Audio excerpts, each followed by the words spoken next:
Hello दोस्तों, स्वागत है आप सभी को इस प्यारे से YouTube channel Anshu Gupta study materials के एक और नए वीडियो में।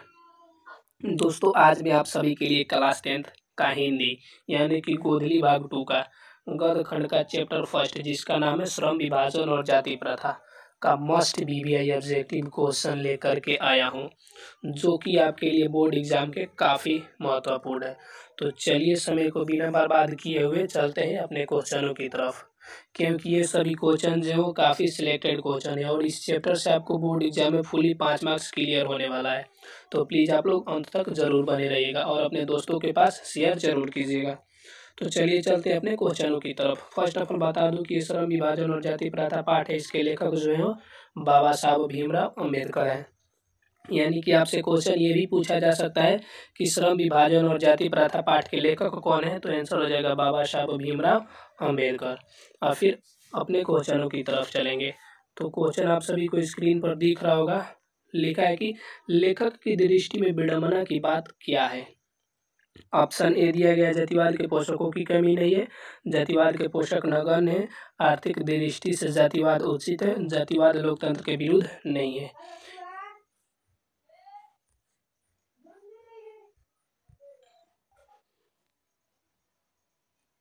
यानी कि इस पाठ के जो लेखक हैं वो बाबा साहब भीमराव अम्बेडकर बताए हैं कि आजकल के समाज में जातिवाद के पोषकों की कमी नहीं है। यानी कि ऑप्शन नंबर जो ए होगा इसके लिए बिल्कुल ही करेक्ट होगा। और फिर इसी तरह से अगले क्वेश्चन की तरफ चलेंगे। तो अगला क्वेश्चन आप सभी को दिख रहा होगा स्क्रीन पर कि दिया गया कि लेखक की दृष्टि में आदर्श समाज कैसा होना चाहिए। यहाँ लेखक किन के बारे में बात किया गया है, बाबा साहब भीमराव अम्बेडकर के अनुसार आदर्श समाज कैसा होना चाहिए। ऑप्शन दिया गया इसके लिए कि जिसमें स्वतंत्रता एवं समता का भाव हो, जिसमें सभी धनी हो, जिसमें सभी पढ़े लिखे हो, जिसमें सभी स्वस्थ हो। तो लेखक के अनुसार आदर्श समाज जो होना चाहिए जिसमें स्वतंत्रता एवं समता का भाव हो, वही होगा। यानी कि ऑप्शन नंबर जो ए होगा इसके लिए बिल्कुल ही करेक्ट होगा। और फिर अगले क्वेश्चन की तरफ चलेंगे। तो अगला क्वेश्चन आप सभी को दिख रहा होगा, लेखक बेरोजगारी का प्रमुख एवं प्रत्यक्ष कारण किसे मानते हैं। अशिक्षा को, जनसंख्या को, जाति प्रथा को, सभी को। तो जो लेखक भीमराव अम्बेडकर जी हैं वो बेरोजगारी का प्रमुख एवं प्रत्यक्ष कारण मानते हैं तो जाति प्रथा को। यानी कि ऑप्शन नंबर जो सी होगा इसके लिए बिल्कुल ही करेक्ट हो जाएगा। अब इसी तरह से फिर अगले क्वेश्चन की तरफ चलेंगे। तो अगला क्वेश्चन दिया है कि भारतीय संविधान का निर्माता किसे कहा जाता है। मस्ट बीबीआई क्वेश्चन है ये, ठीक। ऑप्शन दिया गया है भीमराव अम्बेडकर, ज्योतिबा फुले, राजगोपालाचारी, महात्मा गांधी। तो देखिए भारतीय संविधान का निर्माता इसको सब कोई जानता है कि भीमराव अम्बेडकर जी हैं। यानी कि ऑप्शन नंबर जो ए होगा इसके लिए बिल्कुल ही करेक्ट हो जाएगा। या फिर अगला क्वेश्चन दिया गया कि निम्नलिखित रचनाओं में कौन सी भीमराव अम्बेडकर की है। ऑप्शन दिया गया इसके लिए the caste in India, the untouchables, who are Shudras, इनमें से सभी। तो देखिए जितने भी अगर इंग्लिश में नाम लिखा हुआ आ जाएगा और पूछेगा कि इसके लेखक कौन है तो सभी को हो जाएंगे भीमराव अम्बेडकर। तो इसमें देखिए इंडिया इंग्लिश में लिखा जाता है, द इंग्लिश में लिखा जाता है, अनटचेबल्स या द हु लिखा जाता है इंग्लिश में, यानी कि सब इंग्लिश आ गया। तो भीमराव अम्बेडकर की रचना इनमें से ये तीन हो जाएगी। यानी कि ऑप्शन नंबर जो डी होगा इनमें से सभी बिल्कुल ही करेक्ट हो जाएगा। और फिर अगले क्वेश्चन की तरफ, अगला क्वेश्चन देख रहे हैं स्क्रीन पर। दिया गया कि श्रम विभाजन और जाति प्रथा पाठ बाबा साहब के किस भाषा से लिया गया है। यहाँ भाषा नहीं होगा, भाषण होगा। इसके अंतिम में अड़ा जोड़ लीजिएगा आप लोग, ठीक। देखिए तो श्रम विभाजन और जाति प्रथा जो पाठ है वो बाबा साहब भीमराव अम्बेडकर को ही बाबा साहब कहा जाता है, ठीक। ये जो पाठ लिया गया उनके एनिहिलेशन ऑफ कास्ट से लिया गया है। यानी कि ऑप्शन नंबर जो सी है इसके लिए बिल्कुल ही करेक्ट हो जाएगा, ठीक। और फिर अगला क्वेश्चन स्क्रीन पर दिख रहा है कि प्राथमिक शिक्षा प्राप्त करने के बाद अम्बेडकर उच्च शिक्षा प्राप्त करने के लिए कहाँ गए। यानी कि उनकी प्राथमिक शिक्षा जब पूर्ण हो चुकी थी तो भीमराव अम्बेडकर जो थे वो उच्च शिक्षा को प्राप्त करने के लिए कहाँ गए थे। तो उच्च शिक्षा को प्राप्त करने के लिए दक्षिणी अमेरिका गए थे। यानी कि ऑप्शन नंबर जो भी होगा इसके लिए बिल्कुल करेक्ट हो जाएगा। और फिर अगले क्वेश्चन की तरफ चलेंगे। तो अगला क्वेश्चन दिख रहा है कि जाति पाति तुंडक मंडल भाषण लाहौर में कब हुआ। तो जाति पाति तुंडक मंडल जो भाषण हुआ था वो लाहौर में 1936 ईस्वी में हुआ था। यानी कि ऑप्शन नंबर जो डी होगा इसके लिए बिल्कुल ही करेक्ट होगा। अब इसी तरह से अगला क्वेश्चन दिख रहा होगा आप सभी को, दिया गया है कि श्रम विभाजन और जाति प्रथा पाठ क्या है। तो श्रम विभाजन और जाति प्रथा पाठ जो बाबा साहब भीमराव अम्बेडकर के द्वारा दिया गया भाषण है, यानी कि ऑप्शन नंबर जो भी होगा भाषण इसके लिए बिल्कुल ही करेक्ट हो जाएगा। ठीक, अब इसी तरह से अगले क्वेश्चन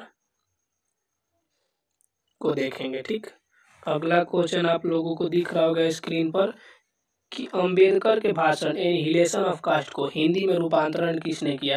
यानी कि भीमराव अंबेडकर के द्वारा दिया गया भाषण जो एनिहिलेशन ऑफ कास्ट है उसको हिंदी में रूपांतरण करने वाला व्यक्ति कौन था। तो उसको हिंदी में रूपांतरण करने वाला व्यक्ति था ललई सिंह यादव, यानी कि ऑप्शन नंबर जो ए होगा ना इसके लिए बिल्कुल ही करेक्ट हो जाएगा। ठीक, अब इसी तरह से चलेंगे अगले क्वेश्चन की तरफ। तो अगला क्वेश्चन दिख रहा होगा आप सभी को, अंबेडकर का जन्म किस परिवार में हुआ था। ब्राह्मण परिवार में, दलित परिवार में, कास्ट में या क्षत्रिय में।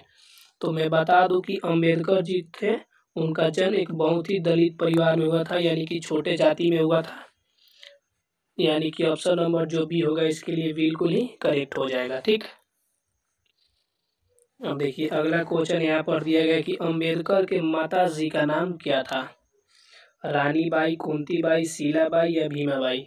यानी कि भीमराव अंबेडकर जो थे उनके माता का नाम था भीमाबाई, यानी कि ऑप्शन जो डी होगा इसके लिए बिल्कुल ही करेक्ट होगा। फिर अगला क्वेश्चन आप सभी को स्क्रीन पर दिख रहा है कि द कास्ट इन इंडिया के लेखक। देखिए यहाँ पर इंग्लिश आ गया, तो कोई भी अगर इंग्लिश में नाम आ जाएगा और उसका लेखक पूछेगा तो भीमराव अंबेडकर हो जाएंगे, यानी कि ऑप्शन नंबर जो बी होगा इसके लिए बिल्कुल ही करेक्ट होगा। और फिर अगला क्वेश्चन दिख रहा होगा स्क्रीन पर कि मूक नायक क्या है। तो मूक नायक जो है ना वह एक तरह की पत्रिका है, यानी कि ऑप्शन नंबर जो डी होगा इसके लिए बिल्कुल ही करेक्ट हो जाएगा। और फिर इसी तरह से अगले क्वेश्चन की तरफ देखिए, यहाँ से क्वेश्चन जो है ना 15 नंबर से मस्ट वीवीआई क्वेश्चन है जो कि आपके लिए बोर्ड एग्जाम के लिए काफ़ी महत्वपूर्ण है। तो इन सभी क्वेश्चनों को जरूर याद रखिएगा। देखिए लिखा गया कि भीमराव अंबेडकर का जन्म कब हुआ। 14 अप्रैल 1891, 14 अप्रैल 1988, 14 अप्रैल 1989, 14 अप्रैल 1890। ठीक, ये दिया गया इसके लिए ऑप्शन। तो देखिए पहले इस क्वेश्चन को कितना आसानी से और कितना ट्रिक से याद करते हैं। फर्स्ट ऑफ ऑल देखिए, हमारा देश जो आज़ाद हुआ वो 1947 में आज़ाद हुआ और जा करके लगभग 1950 के आसपास हमारा संविधान लगा। और संविधान को किसने लिखा, भीमराव अंबेडकर जी ने।